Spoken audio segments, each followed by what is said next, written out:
শৃঙ্খলাজনিত কারণ আর গত ২ বছরে জাতীয় দলে উপেক্ষিত থাকার পরও এখনও জনপ্রিয় আনিসুর রহমান জিকো। কোচ বদলের পর ভাগ্য বদলেছে এই গোলরক্ষকের। ভাগ্য বদলাতে চায় বাংলাদেশও।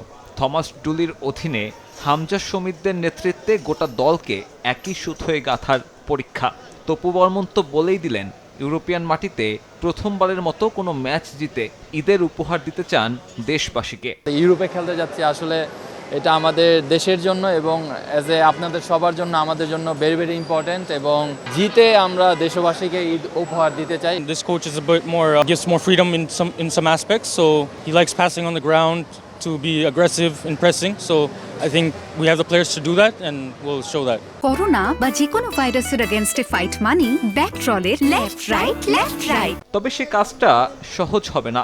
র্যাঙ্কিংয়ে পিছিয়ে থাকলেও লাল সবুজের পরীক্ষা নেবে সেখানকার অচেনা কন্ডিশন আর ফুটবলারদের শারীরিক গঠন। ম্যাচকে সামনে রেখে জাতীয় দল লম্বা সময়ের প্রস্তুতি নিলেও বংশোদ্ভূত খেলোয়াড়দের এখনও পাননি নবনিযুক্ত কোচ। টিম ম্যানেজারও স্বীকার করে নিয়েছেন বিষয়টা, যদিও সতীর্থদের ভাবনা ভিন্ন।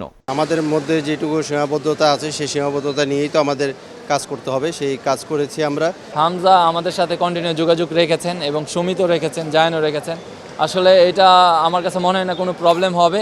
অবশ্য ২রা জুন দলের সঙ্গে যোগ দিয়ে অন্তত একটা সেশন হলেও পাবেন হামজা, সমিত, জায়ানরা। চ্যালেঞ্জ থাকবে মানিয়ে নেয়ার। চ্যালেঞ্জটা তো স্বাগতিকদেরও। ২১১ নম্বরে থাকা সান মেরিনোর জন্য এটাই হবে এশিয়ান কোনো দলের সঙ্গে ম্যাচ খেলার অভিজ্ঞতা। দলের সবশেষ জয় এসেছে ১৯ ম্যাচ আগে। মাঝে আছে ১০ কিংবা ৭ গোল খাওয়ারও অভিজ্ঞতা। বাংলাদেশের জন্য সহজ সুযোগ একটা জয় তুলে নেয়ার।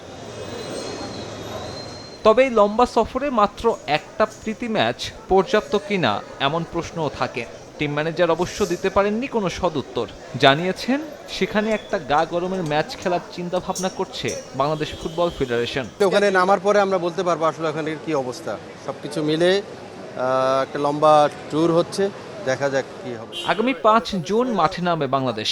পরের দিনই দেশের উদ্দেশ্যে রওনা। ধারণা করা হচ্ছে প্রীতি ম্যাচ খেলে ৭ তারিখের মধ্যেই ফিরে আসবে জাতীয় ফুটবল দল। ওখান থেকে ফ্লাইট ৭ তারিখে নামবে। সাব্বির মিথুন, সময় সংবাদ, ঢাকা।